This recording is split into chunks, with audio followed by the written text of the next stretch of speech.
But I can tell you one thing. I mean, I did talk to one Muslim involved in the Prevent program now who welcomed the Shawcross appointment. They were all equally. You didn't come across? I didn't come across anybody. There was one academic, a non-Muslim academic, but in the 6 weeks that I was calling, I mean, obviously we talked to a lot more. It wasn't just me talking. Our steering group was reaching out.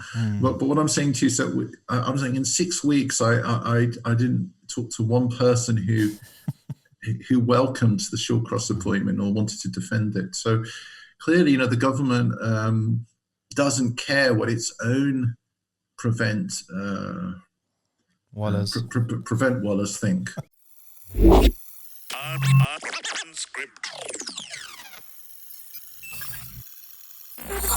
Assalamu alaikum, legends. We've got an interesting podcast for you today. We finally got Yahya Birt in the hot seat, mashallah.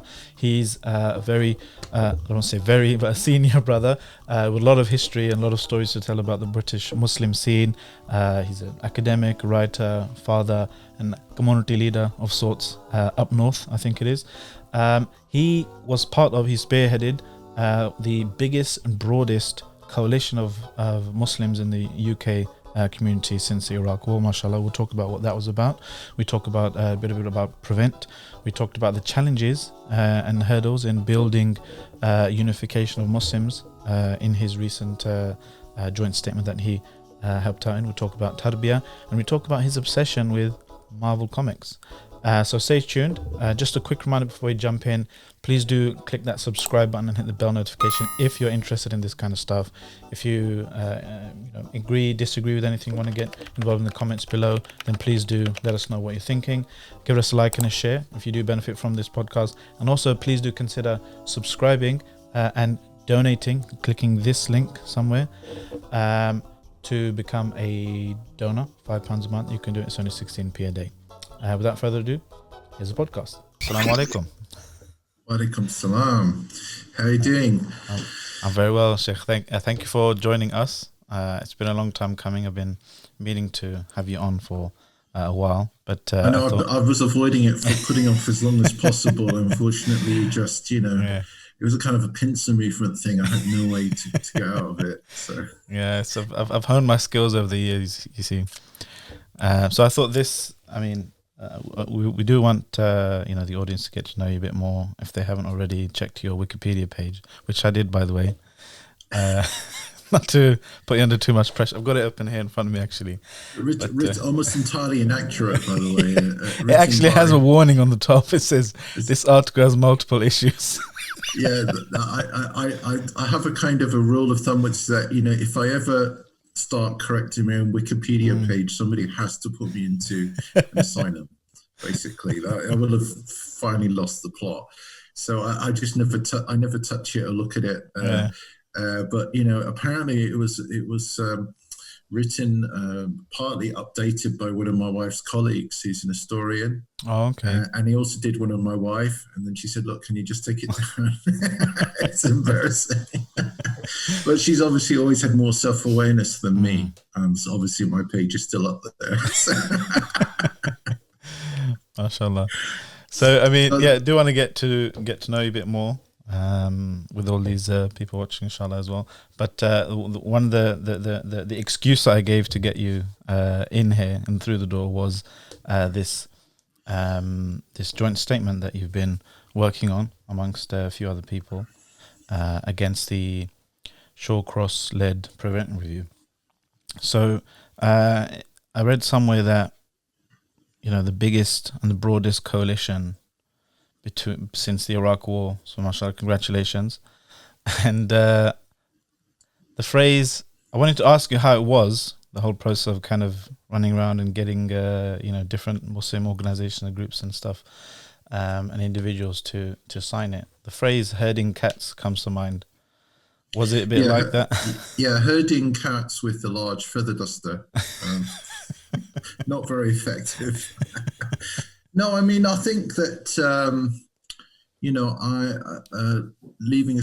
trying to leave aside all the dangers of white saviorhood, which is obviously a problem, the way in which white converts are positioned by themselves sometimes, and sometimes by the community. Did you have to get a few brown friends? Put on pedestals, without having paid their dues. Let's put it that way. Promoted beyond their capability and station. Let's put it that way. That's not necessarily a good thing for them or for the community who do that. Yeah. But leaving that all aside, I hope I've paid my dues over 30 years of, working community. What I felt was that the Shawcross appointment was a calculated insult to our community. It's hard to think of the government appointing anybody more provocative. There's only probably a few more people who would be more provocative than William Shawcross. Tommy Robinson. Yeah, but there aren't many. Let's say the list is not long. Yeah. And what was disheartening was in the few weeks after that, the lack of response from the community. And I just was shocked. And I thought, are we, so browbeaten, so demoralized that we can't even get our thing together for this, which is just really, we're being, if the government's like a steamroller, we were sort of saying, where do you want me to lie down so you can flatten me, and and this is a long process of trying to discredit Muslim political activism, play a kind of game of divide and rule over a long period, 20 years.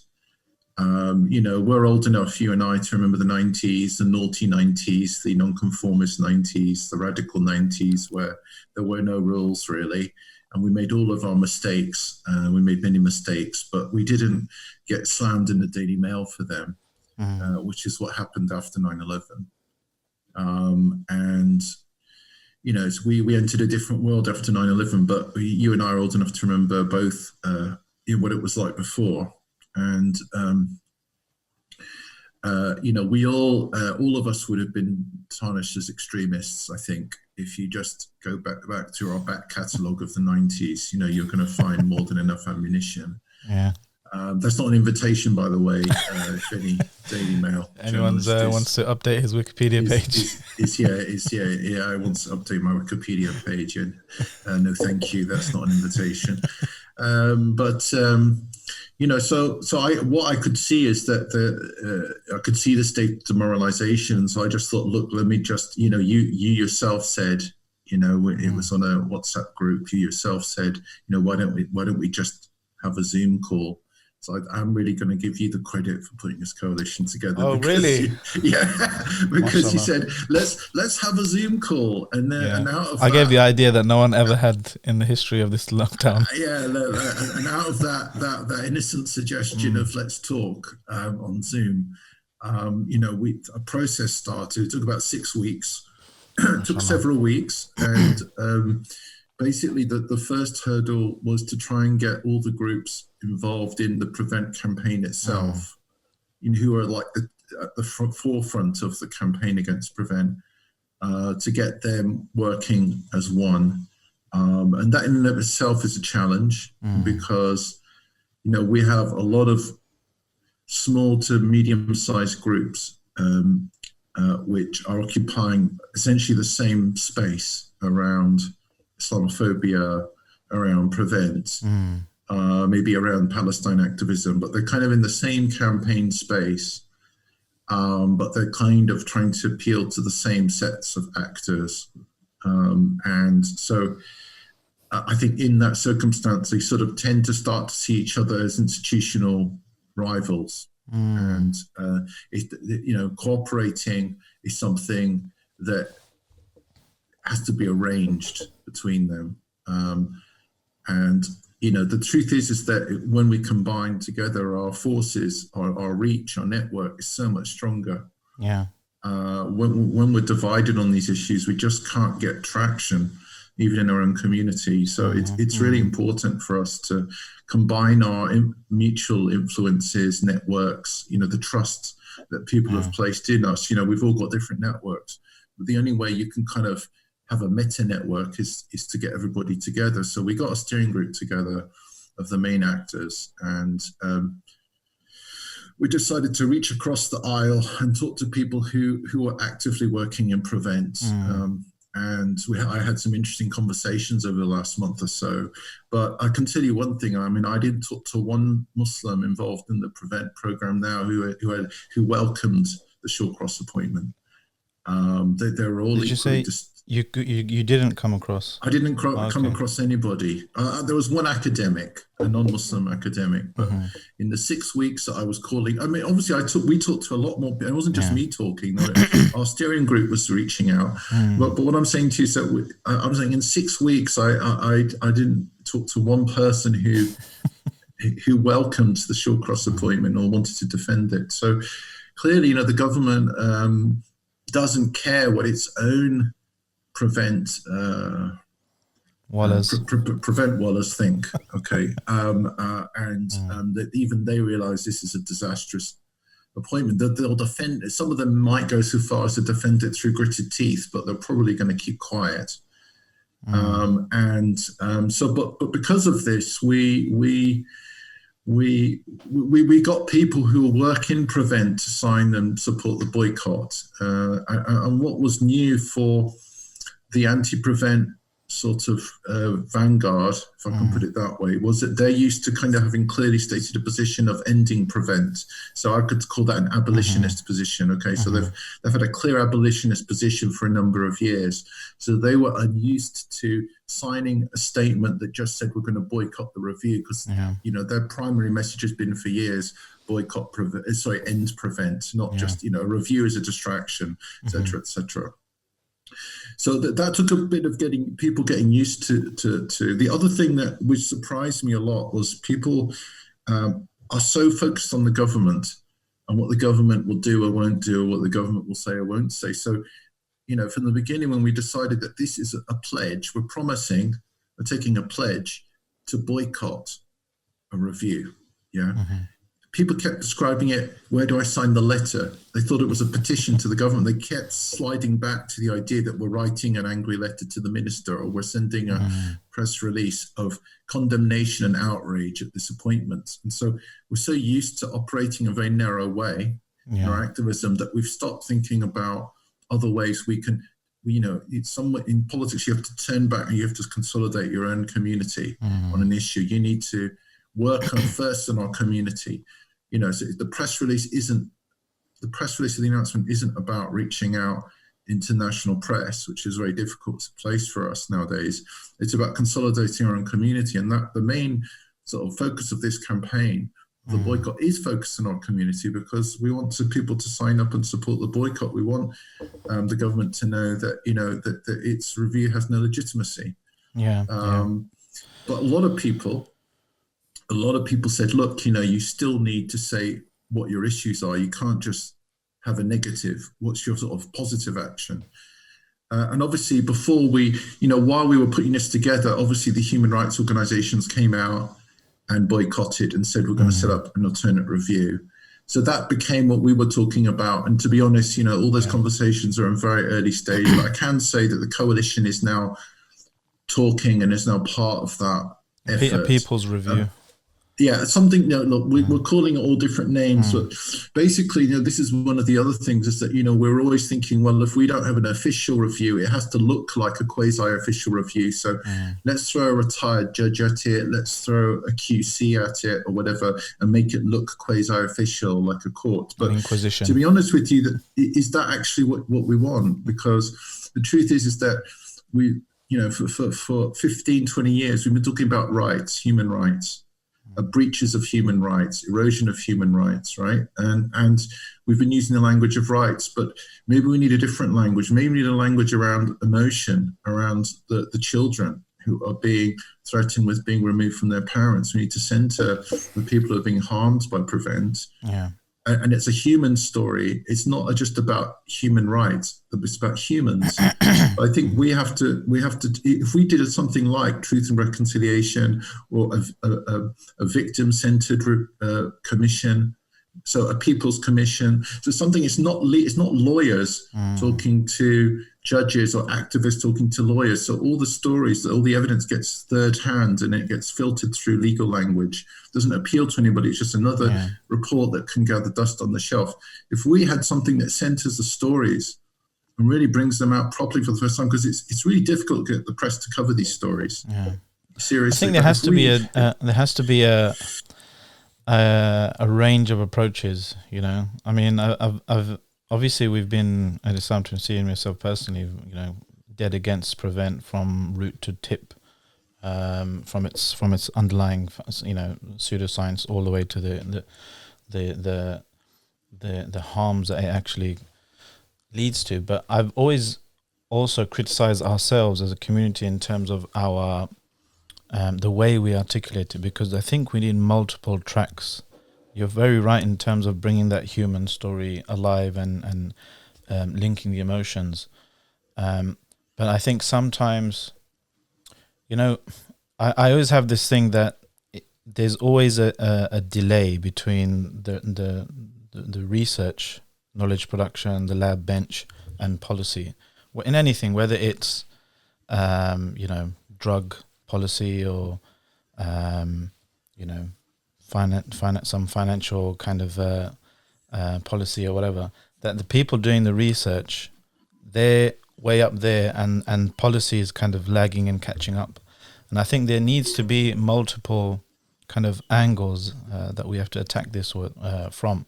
One has to be, in my opinion, kind of shortening that gap between the researchers looking at the empirically determined causes of, you know, political violence, terrorism, and so forth, and policymakers as well. Because one thing I learned from our case against Prevent and the judicial review and stuff is that I think we give way too much credit to the government. The kind of the stuff I've seen, it resembles more kind of, you know, some kind of slapstick department, the office style kind of, you know, scurrying to just get something out, not like some properly calculated and thought out kind of process and procedures for our barrister. He said something really interesting as we were going into court. He said, Salman, governments don't bring or introduce policies as a result of research and, you know, thinking and planning and stuff. They introduce policies to be seen to be doing something. And that was like you know, kind of wake up moment for me. So I think it's so important for the broader, you know, emotions and the public opinion to shift. And I think the Muslim community, mashallah, has to be commended, because we, alhamdulillah, by the permission of Allah, we managed to turn the mood toxic against Prevent over the years. You know, organizations like Cage, for example, Prevent Watch, in particular, you know, kind of going at it really hard and just and forcing the public kind of discourse to turn against Prevent. And now it's described as controversial, it's described as toxic by people in the media and stuff. And Muslims have to be commended for that, as well as everyone else who's been, you know, working hard at that. But I think there also needs to be, because when we focus on the emotion aspect too much without kind of balancing it with the science, so to speak, then people can just come out and say, you know, oh, cook a bomb, oh, that's just a problem in implementation. We'll fix that. We'll fix this part. We'll fix that part. The terrorist house, or we'll fix this bit. The Abu Bakr on the back of the child's t-shirt. We'll fix that bit in a future iteration. But I think attacking it from the root and saying, look, empirically, Prevent is doing the exact opposite to what you would want to do if you want to reduce political violence in the first place. I.e., Prevent is actively making you less safe. You know, I think a people's review would hopefully talk about the lack of empirical underpinnings to the whole idea around pre-crime and.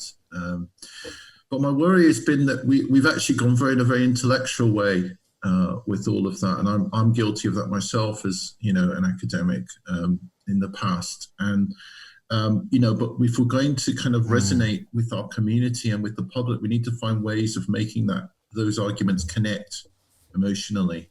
Yeah. And we've become lost in a kind of intellectual argument without hitting the emotional note. So I'm less worried now. I think we've gone too much the other way. I think what you're describing is, I think we've lost the right emotional tone or emotional intelligence to what we're doing. And that's why I think we need to rebalance that. We've failed to get across our pain and trauma. It's being easily dismissed by prevent wallahs, and they shouldn't be able to do that. And that means we're failing to connect emotionally. And it's not all to do with hostile media coverage, although of course that's a huge barrier. But what we need is a story that really cuts through that. And I think that a People's Commission that centres the victims will help us to cut through, inshallah. Welcome, guys. Just a quick reminder: subscribe if you haven't already, if you're interested in this kind of stuff. Well, one of the things that shocked me was in one of these meetings, someone, I can't remember who it was, someone said that in terms of the wider society, nobody wants to engage with it. It's dead. You know, teachers don't want to engage with it. NHS staff don't want to engage with it. Higher education doesn't want to engage with it. But the only people that are propping Prevent up are the Muslims that are engaging with it. That was a bit, shocking to me. What do you think about that? I think it's a good line, but I don't know how true that is, because we have thousands of referrals coming from education and the health service and many other public sector bodies. But I mean, they're forced to legally, right? No, in terms of it doesn't matter if you're doing it because you're worried that your school's going to get downgraded from outstanding to needs improvements or whatever, because implementing the prevent duty is one of the metrics that Ofsted measures school performance by. So, it's now a duty. So they have no choice. Duty you do through gritted teeth. Even if you do it through gritted teeth, or you do it as a tick box exercise. Unfortunately, with a bad policy, passive resistance of that kind, which is quite common, it's part of the resistance against prevent, is institutional lack of buy-in and tick box. It's not something they believe in, but they just go through the motions. So a lot of prevent, if you like, is resisted in that very mundane way that never hits the headlines. And we can't discount how important that is. But the thing is that there's still going to be zealous people who think it's a duty to promote it seriously. We'll have cultural ignorance. We'll have lack of cultural sensitivity, which ends with the horrendous sorts of cases that get highlighted in the Prevent Watch caseload, and which they say, and which we all know is sort of the tip of the iceberg. And so, it's a bad policy. It's a bad policy when it takes very talented people to mitigate its harms. And I think some of the Muslim Prevent practitioners that's what they're actually doing, okay? That they're trying to mitigate a bad policy. But where they haven't got to, they understand that they're fighting the whole time against a system that's actually kind of rigged to create a suspect community. And they're kind of chipping away at that one case at a time, instead of stepping back and saying, this whole thing stinks and it doesn't work. They haven't got there yet. They need to be led by the hand out of that. So my personal view in all of this is that, we've gone into, and I've contributed to that to myself, the whole kind of like, the kind of the sellout kind of accusation, where we sort of say, oh, there's a bunch of useless prevent wallahs and, the gravy train and all of that. One of the interesting things I've had in the conversation is how much actually some of these people are quite agonized by the whole thing. And what we actually need is we need to reopen the conversation in our own community, not in the campaign language, but just privately even, talking things through. I think we'll get a lot further that way, because we've sort of over the years, we sort of manned the barricades and shouted at each other from across the picket line, if you know what I mean, like scabs, but we're not actually, it's become very polarized, and we're not actually able to shift anybody's opinion. And there's loads of people on the fence who sort of say, oh, prevent it is rubbish, but I don't want to stick my head up above the parapet because I'm going to get called an extremist. There's a lot of, the toxicity isn't just in the prevent itself, but it's around the campaign. That what the prevent wallahs and what the Daily Mail and all this whole what they've done is made being anti-prevent toxic as well. So, it's a kind of, they've made it a high cost, and people like yourself know that full well, high cost reputational thing. So not many people are that happy to get slated as an extremist for spurious reasons. And very few people, not that many people want to take that kind of high risk. So the thing is, the government obviously has made it difficult to campaign against Prevent, which is one of the whole problems with Prevent. A good review, People's Commission, would bring out these political problems. Yeah. I've had activists coming to me and telling me things like, look, we know, a really prominent, nationally known Muslim activist who's not ordinarily associated with Prevent, but a Prevent officer came to him and told him that, look, if you stick your neck out too much about Prevent, we can make health and safety, regulations. We can throw it at your institutions in the city, your madrasas and your mosques, and we'll just throw the legalese book at you. There won't be any, maybe they will be found that they've got some health and safety issues, but you know what I'm trying to say? This is a kind of racketeering style. Nobody's talking about that. Yeah. That needs to be all the social media hounding of Prevent activists through social media by people who are paid by the government. All of that is wrong, and it needs to be called out. It needs to be totally unprofessional. And it needs to be called out. So there's so many things that we actually need to, but getting people to talk is going to be a big issue because people feel scared to talk. We have to have like a safe space where they feel that they can talk safely and not be exposed. Even our activists, we have to protect them. Some of the activists, even yesterday when we launched, there was an attack piece by Guido Forbes, and he left some of our spokespeople feeling very, very exposed and upset. And it does have a personal toll on people. It's not, we don't have to go around the kind of macho resilience. Nothing affects me. I'm Ertugrul of the 21st century. It's all going to bounce off me. Nothing impacts me, but people do get impacted. So we have to recognize, we have to care for our people. I think fear, that it's having an effect on confidence. We need to think about how to deal with fear in a mature way as well. I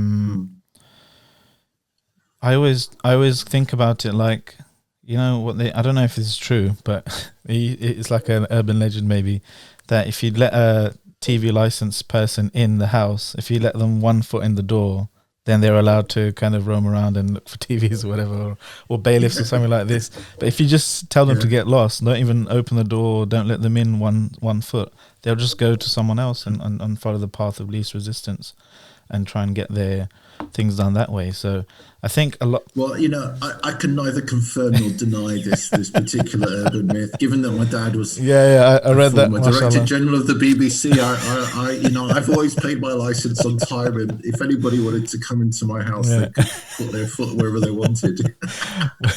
We'll put your address in the description then.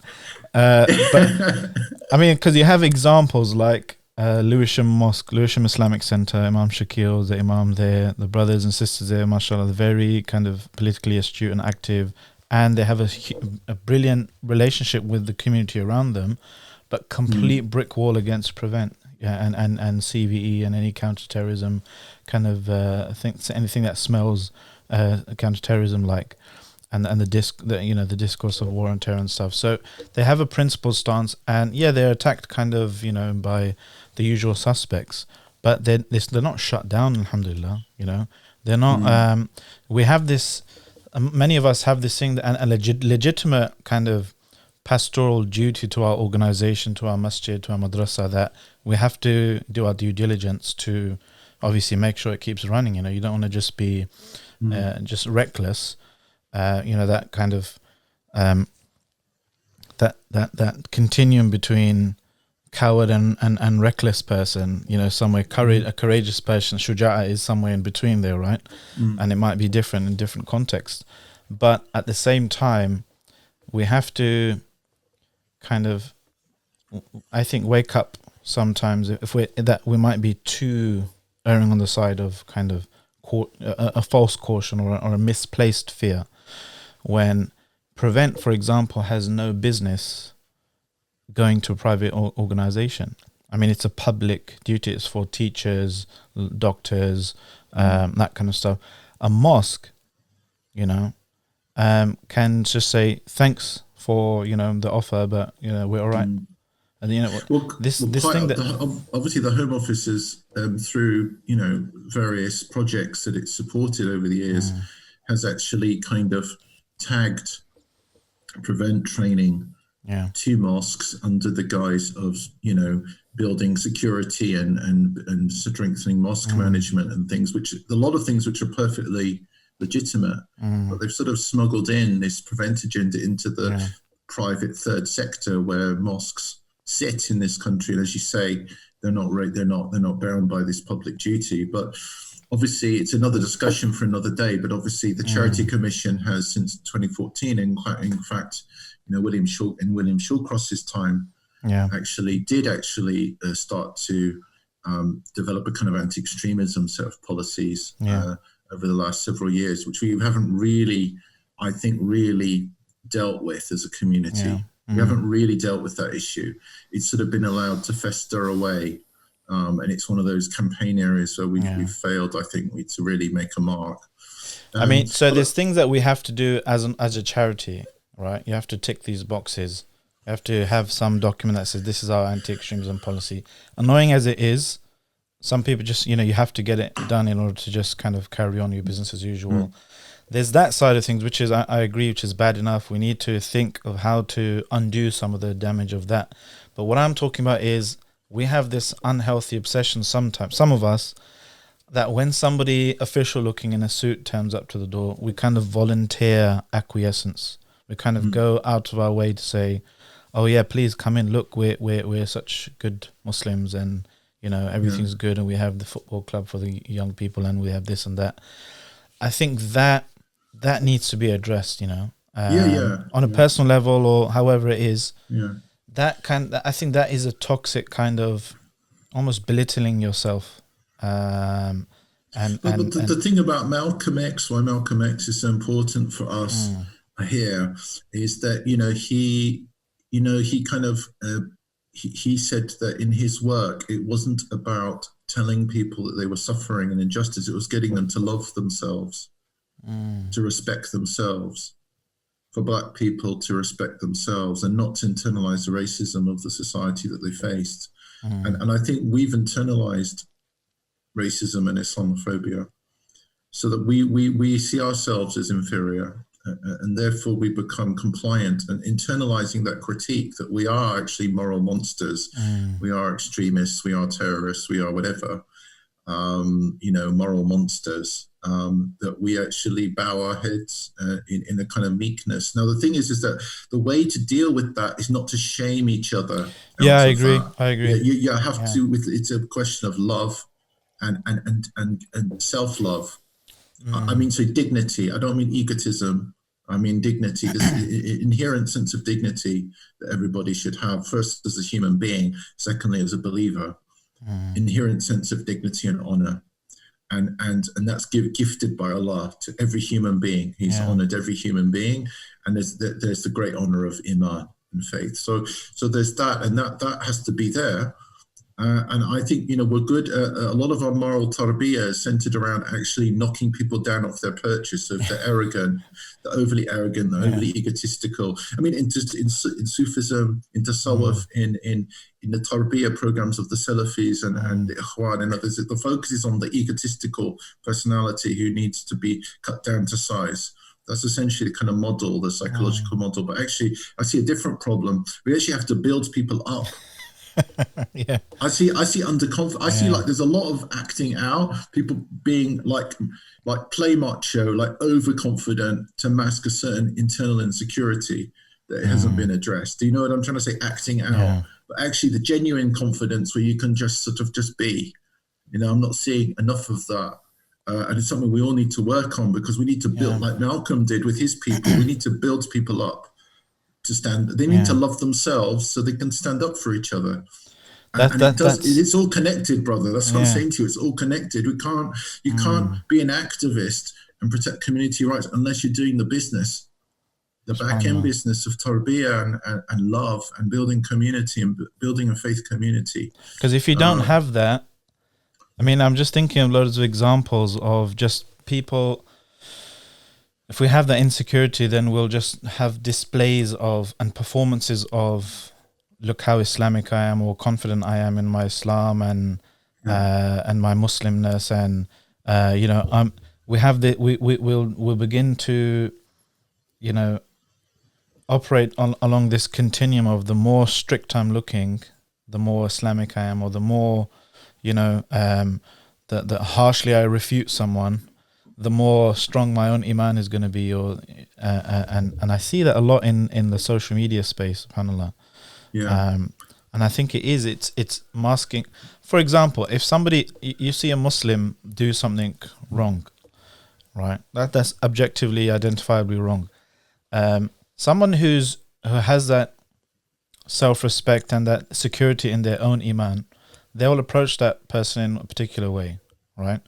But somebody who has some kind of insecurity in their own iman, they'll make a performance about correcting that person, that wow, look how they're leading people astray, and and I'm just thinking of like examples like that, and it really is. We're always thinking, how do we instill confidence in the person, genuine confidence, such that when they approach these things, they don't kind of overreact or adopt this kind of this scale of, the more kind of harsh I appear to be, and the more harshly I rebuke someone, the stronger my iman must be.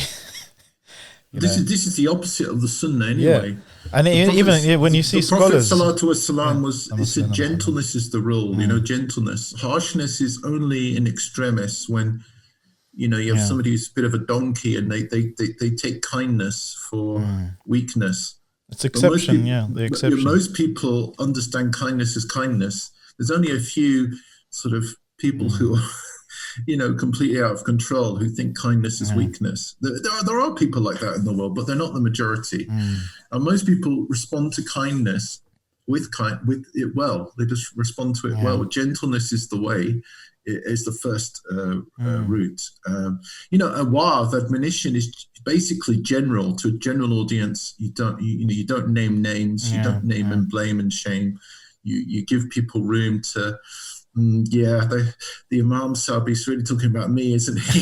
You give them room to feel slightly, inside, but you don't shame them. Because if you shame them, then they'll say, "Who are you to shame me?" And it will all be about the ego. It gets polarizing.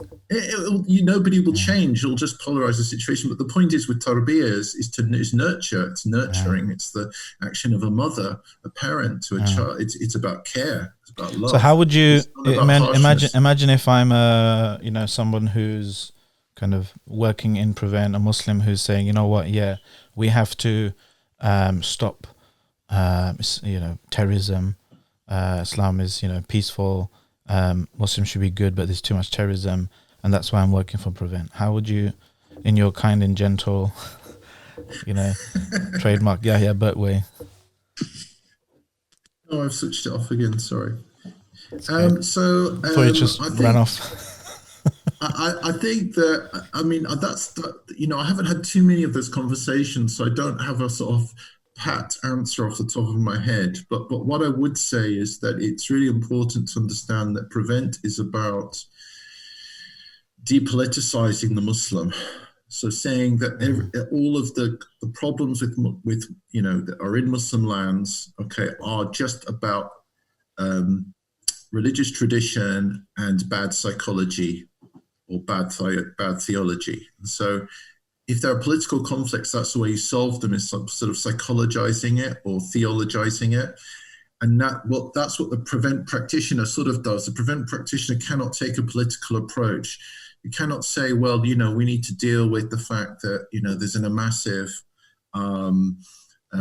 projection of violence into Muslim lands through, drones and through aerial bombing of various kinds, invasions and so on. And this kind of violence, it produces reactions. And you're not talking about it at the level of conflict resolution. You're talking at the level of individual psychology. And that's just bad psychology, that's bad politics, right? It's bad politics. And so, but by making the move to say that politics is the quote unquote, what they call grievances, but by demeaning their political quest for justice as a grievance, they already are immediately depoliticizing and saying your trauma, your history, your experience, your family, your kin, your ummah, your connections, your history, doesn't matter. It's all grievance. So this is the thing, the minute you kind of put the conversation into that domain, you've already disabled it, because you can't have you're no longer saying this is an honest conversation. You're saying this is a staged process. And that's what I would say. That's not really truth and reconciliation. Yeah.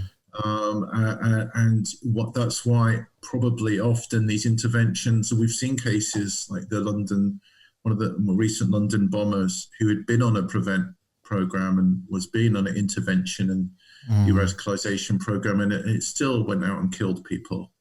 And there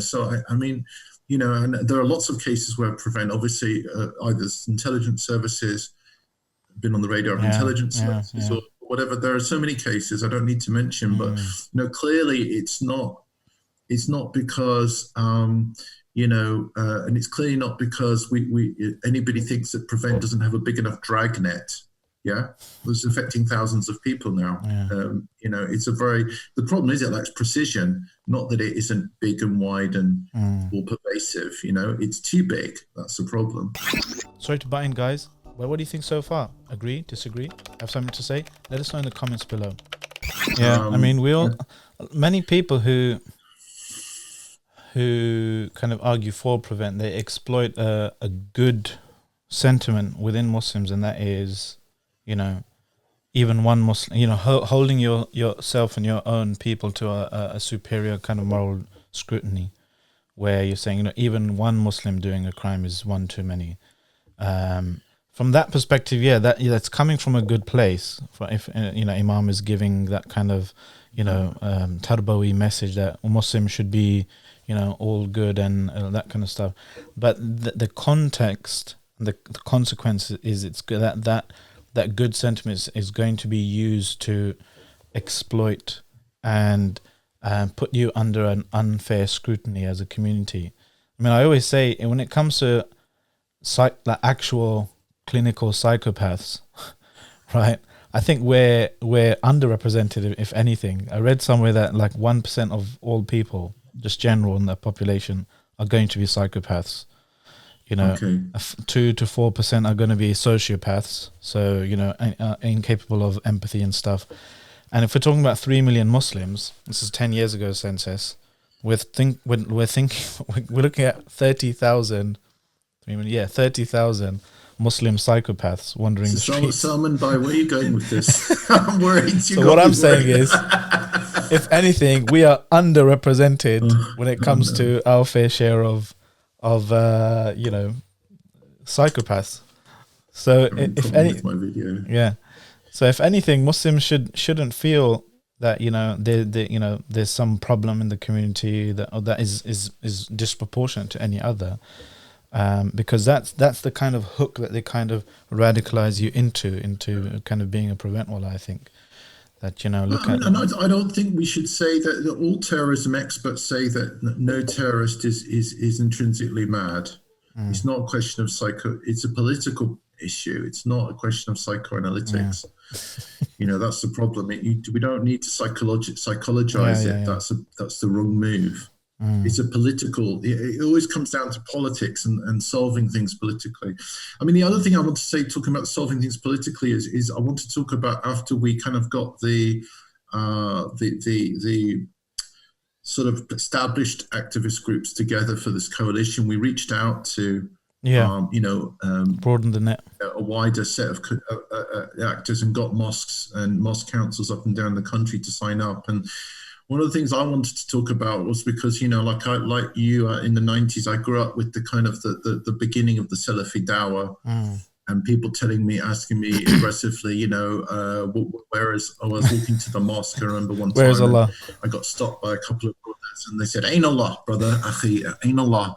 I said, what do you, oops, sorry.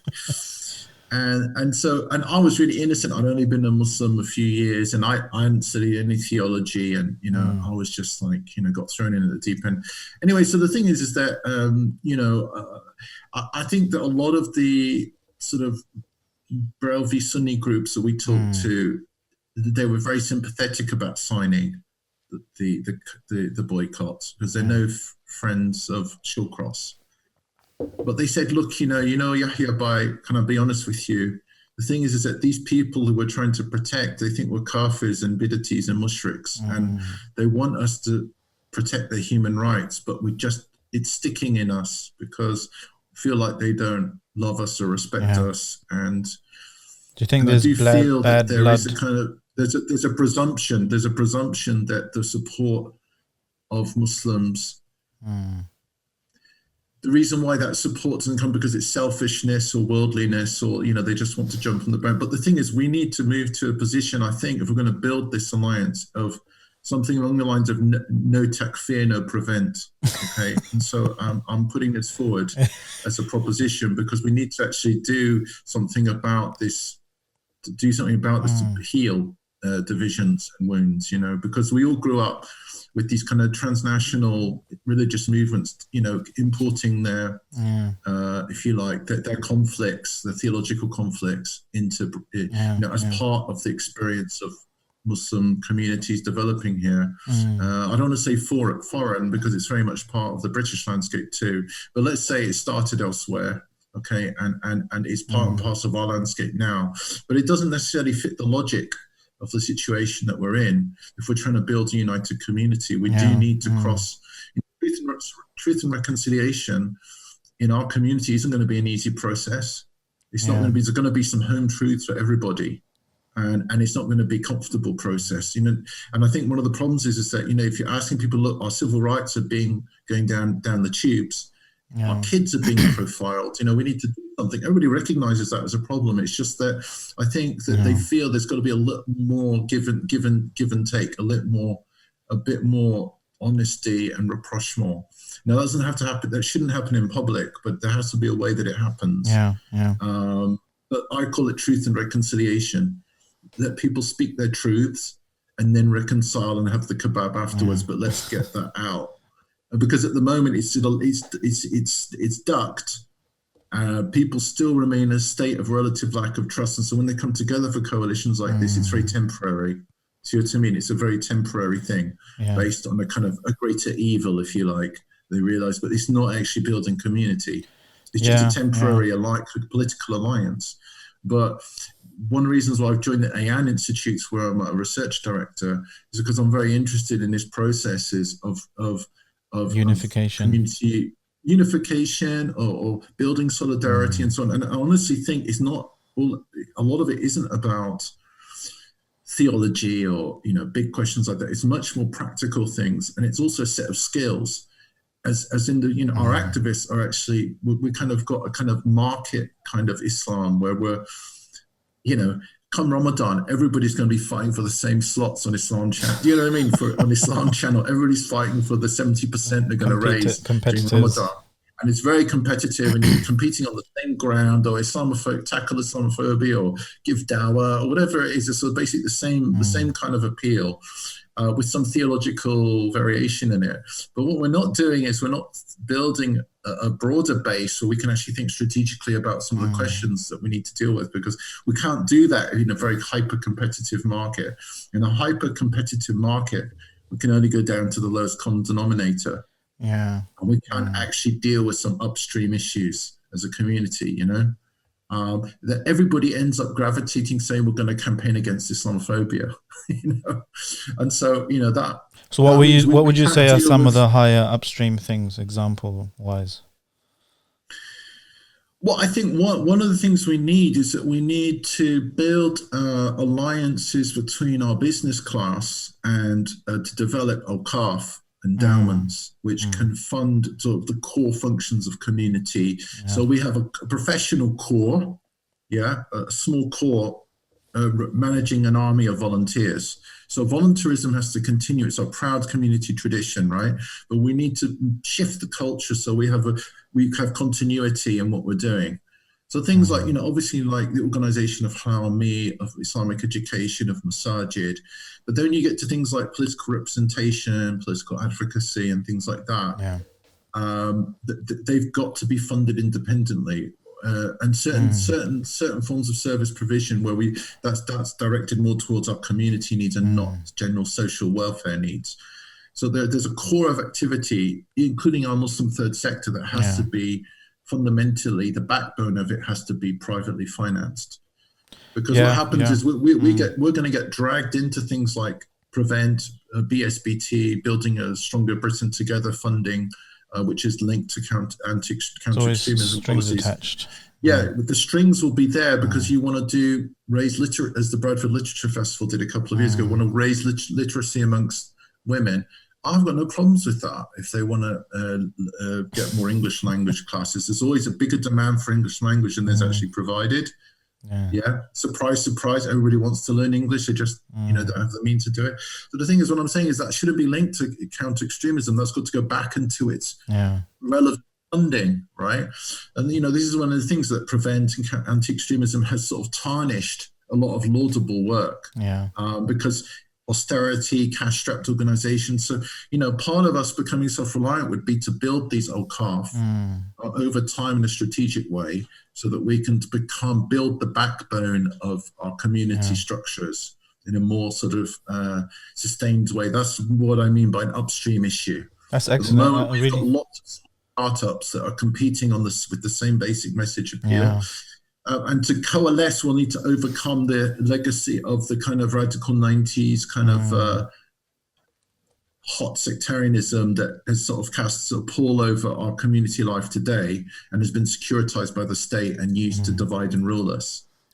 Good Sufis, bad Salafis, what I mean? All that kind of stuff that's been weaponized by the security industry. So if we don't disable that internally, we can't disable it politically externally. Absolutely, yeah. If you think that, we'll just have a human rights discourse. That human rights discourse will heal our internal divisions. It's not going to. You need extra. You need the special sauce, brother. You need the. Now you're talking my language. You need the masala mix on the internal, brother. You can't just put it all on the Islamophobia chant. You have to let it marinate.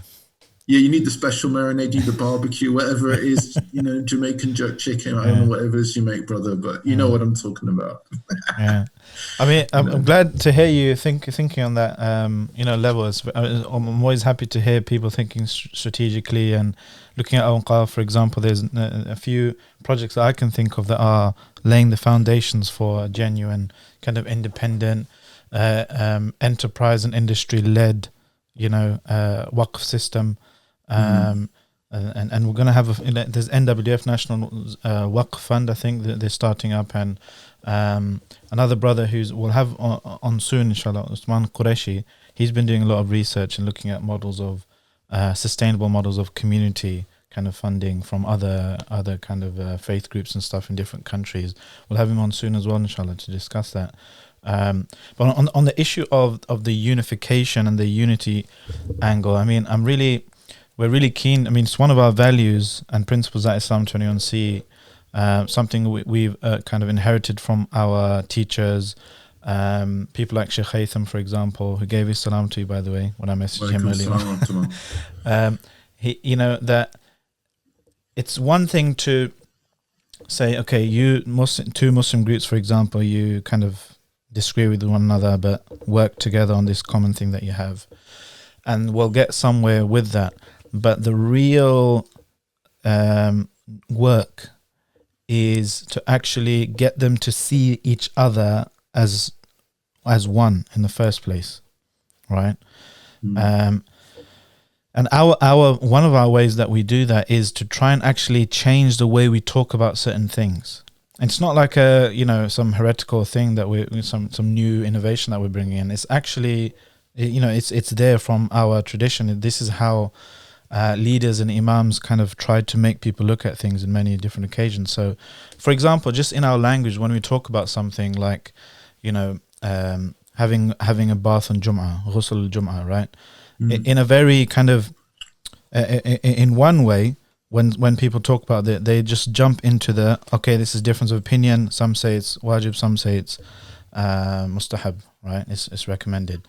So that kind of discourse is automatically set a kind of fractured picture in your mind that there's a difference.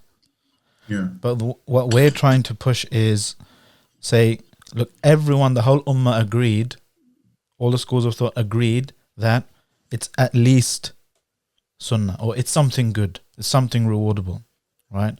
So you're describing the same stuff and the same kind of substance, but in a more unifying way, discourse, right?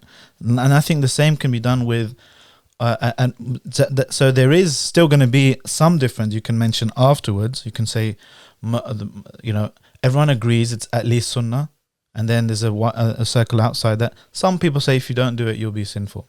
Okay, just saying it that in that way instead of starting off with different opinion 1, opinion 2. And I think similar can be done with Muslim groups and schools of thought and so forth. And I know historically, you keep saying I remember the 90s, but truth be told, I was a youth back then. So maybe I look much older than I really am. It's just my own insecurity, brother. I'm trying to. Maybe I look much older than I really am. But yeah, I remember the 90s. I remember watching Sesame Street in the 90s. But yeah, I mean, there are scars that need healing. Well, let's say you've heard of them then. Yeah.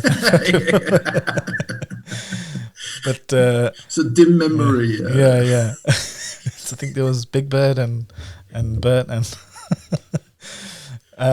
But yeah, I mean, so-called rival groups, right? They're at each other's throats. If we actually try and get them to see that those things they agree on are far bigger and more gravitas than those things that they disagree on, not to kind of delete the differences altogether, but just to actually look at the relative weights, right? So where is Allah? This question some people might disagree on, right? Fair enough. It's legitimate kind of debate, whatever that's been happening. But should you worship Allah? Yes or no? Right? Is he the only object worthy of your worship and your devotion and your love, etc., etc.? Is he the one that we glorify? Right? So these things, those two groups will agree on, but they'll focus on the bits that they disagree on. What we're trying to do is get people to focus on the bits you actually agree on, not for just the sake of political expediency or so you have a louder voice, but genuinely so your hearts will be kind of united on, wait a second, who Allah is far more important than, the questions about His, i.e. the core function of Tawheed, right? The core elements of Tawheed are more important than how you talk about Tawheed, for example. How many categories, or this way or that way, or how you talk about names and attributes and so forth. Those are important in a kind of, to preserve an intellectual kind of tradition or whatever. But actually doing Tawheed, you're both, all these groups, they're united on the fact that the Prophet Muhammad ﷺ is our example. That's a huge thing, right? And not just for, like I said, signing a statement together, or you have a common enemy, so you're frenemies. No, yes, you're exactly, actually, brother, you're the same thing, right? And we've internalized this kind of divide and rule, like you mentioned, or we had those divisions already, but the thing is, the truth is that they're weaponized, aren't they? Again, and politically weaponized. But the thing is to say that they weren't created by that, were they? They already pre-existed, and you have to recognize that we have, as I said, special masala sauce to put to use on the internal. It needs separate attention. We can't just do all the heavy lifting through anti-Islamophobia campaigns. Anti-Islamophobia is not community building. It's not. It's just campaigning. Maybe you need a campaign it's just like anti-racism is not going to build a beautiful society. It's just forbidding the evil, but you have to enjoin good as to, After the negation, there's the affirmation in the kalima. Yeah. The Muslim always moves from negation to affirmation. That's in the DNA of our religion, of our deen. You have to build that. You have to be that Nick Fury character. What a segue that was. That was terrible. You have to have a Muslimics assemble kind of. Right. So basically, Yahya was saying earlier on that he's a huge Marvel Comics fan. So that was my attempt at bringing that into the discussion. My mum's American and lived here for many decades now. But I was trying to connect with my American heritage, and I had family there. So there were different things, music and film. But one of those things was comic books. So I was a big collector of comic books when I was a kid. Wow. And I've still got it. The comics disappeared years ago, but I've still got upstairs, I've still got a comic book strip of Spider-Man that was inked and penned by John Romita and written by Stan Lee. And it's got John Romita's signature on it. Wow. So I've held on to that. But obviously, how much do you reckon it's worth? I have no idea. But the MCU has been a kind of a real nostalgia trip for me, I have to say. My kids. So just for the pious people watching, what's MCU stand for? Marvel Cinematic Universe. But my kids are hoping that I'll grow out of it. My teenage kids. Dad, it's not very emotionally intelligent, is it? It's just maybe they're just talking about you dressing up as Spider-Man on the weekends. No. I mean, I think that they're despairing of me. They're the ones who've grown up, and I'm the one who needs looking after in my dotage. So yeah, it's all fun and games in our house. But yeah, the secret's out now. So if anyone wants to join Yahya in his cosplay, when do you do it again? Every other Thursday. Every other Thursday, yeah. You go to the local park dressed up as superheroes. Assalamualaikum, guys. Last reminder, I promise. Please do remember to donate £5 a month to help keep Islam 21C Unscripted going, if you're into this kind of stuff. MashaAllah. I'd like to carry on picking your brain more, but especially about the Marvel comic stuff. But I'm wary of the time. I can see behind you a conspicuously placed clock in the frame. Okay. And I told you we'd be done by 12. So, Jazakumullah khair. I mean, I want to ask just one last question. Yeah, if you'll allow me. It's not the question's short, but I appreciate the answer might not be. So feel free to rush it or just refuse to answer it flat out. I usually ask this question to our senior kind of guests, our brothers and Mashaykh, and you are. I think I'm 5 years older than you, Islam-wise. You said you've been Muslim for 30 years. So I'm 35, alhamdulillah. So, but you obviously have more recollection of the ups and downs and the lesson that we can learn from the last 30 years. So my question to you is, what advice would you give your younger self? Apart from hold on to those comics. Yeah, I could have cashed in, couldn't I? Yeah. I think that I would say to my younger self that Islam is an ocean with great depths, and enter it one step at a time. Build on what is obligatory, and become consistent in that, and don't worry about all the extras, if you like, or the supererogatory things, the ihsan of the religion. Because even if you, in this day and age, even if you uphold the fundamentals of Islam, that in and of itself is something. When if you Islam is much more than the 5 pillars, but that's you have to start with the basics, and even the basics have great depth to them. There's no end to the meaning of prayer, of your salah. So if the fundamentals are right, inshallah, the rest will be solid. And the most important thing is steadfastness, is consistency and regularity. So that I would say that's the first thing. The second thing is, I think that I would have said to myself that, and I didn't. It took me many years to understand this. That Islam is universal. Islam can come in any cultural package. Yeah. Now, when I, this is specifically the sort of story of converts, I guess, in a way. But when people want to teach you Islam, they give you the best of what they know. So they give you the Islam that they learned in childhood, and that Islam is in a kind of cultural, historical, religious package where everything is brought together seamlessly. That gift they give you the best that they know of. Okay, and it's an act of love that they give it to you because it's the best that they have. So, but that gift they gave me, that package of form in which they packaged Islam, it wasn't for me. I had my own work to do. So anybody to be, well, I wore a shual kameez for years and wondered why I was so freezing the whole time.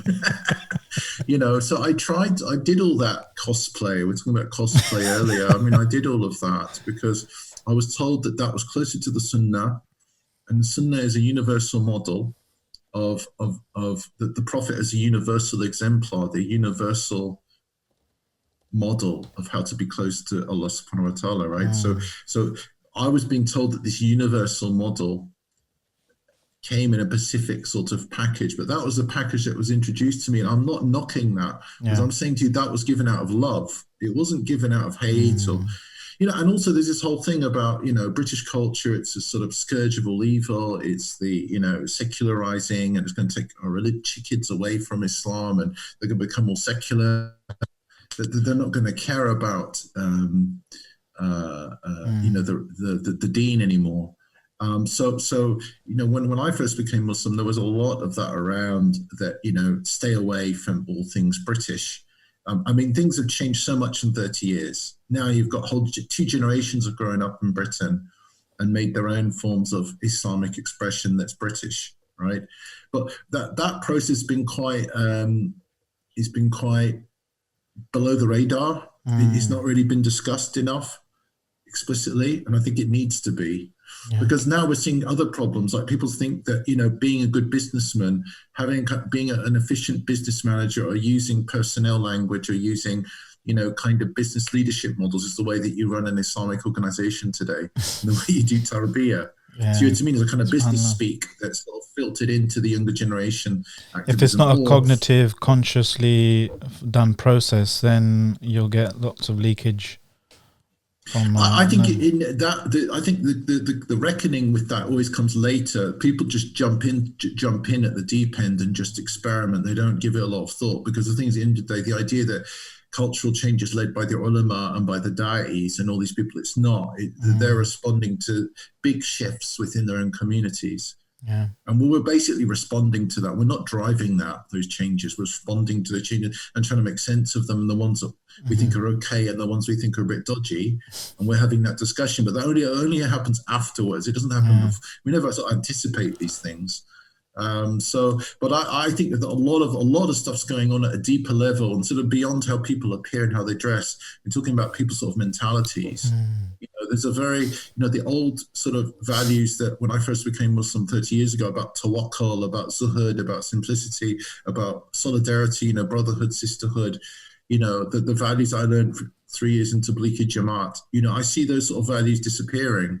And it makes me really sad, because those are like fundamental core Islamic values. Yeah. We need to try and hold on to some of those, or at least make sense of them in a new way.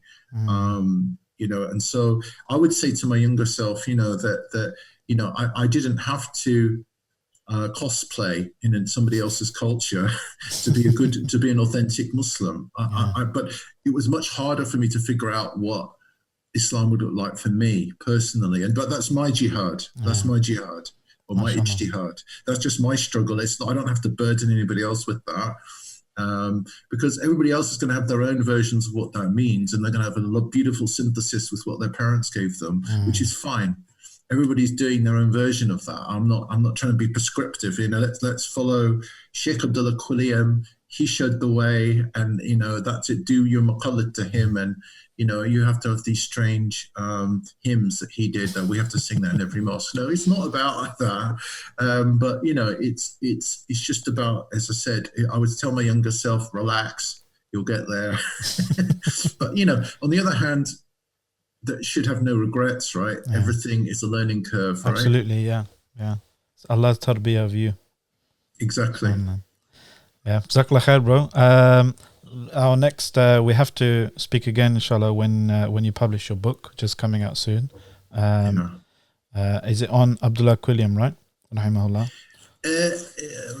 Sort of. It's the first travelogue written by a Muslim intellectual about Britain's first mosque community, which was in Liverpool. It was founded by Abdullah Quliam, but it's about the community as well, not just about him, which was mainly working class converts and Muslim seamen, Lascars who came to Liverpool and stayed for 6 months and then left. And there's amazing cast of characters in the travelogue. So it's a fantastic book. It's very witty.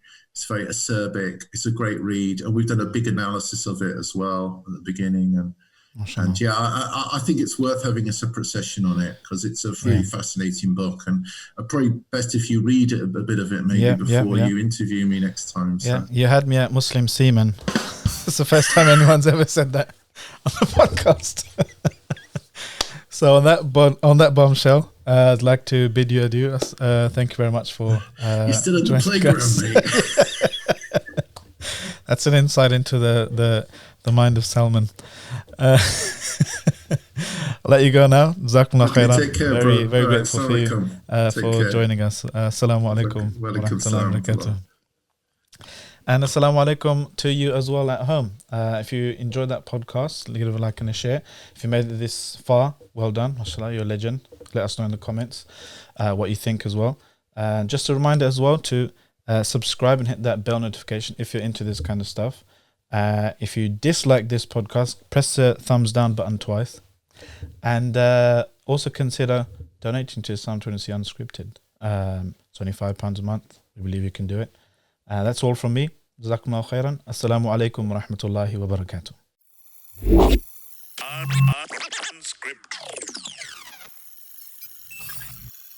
Unscripted.